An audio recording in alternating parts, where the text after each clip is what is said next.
I don't feel the same vibe what I felt in Ivory Coast and what I felt in Gabon.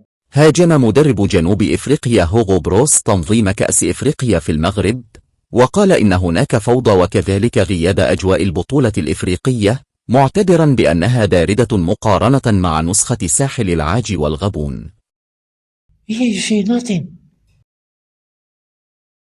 وأضاف المدرب أن عائلته عانت من الفوضى خلال محاولة متابعة المباراة مع مصر، مشيرا إلى أنه تم منع العديد من الأشخاص الذين يتوفرون على تذاكر من الدخول، جراء السماح لأشخاص من دون تذاكر بولوج الملعب.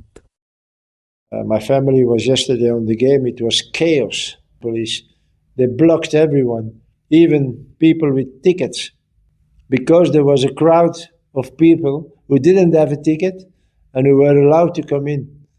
So it was, my wife said this morning she was afraid.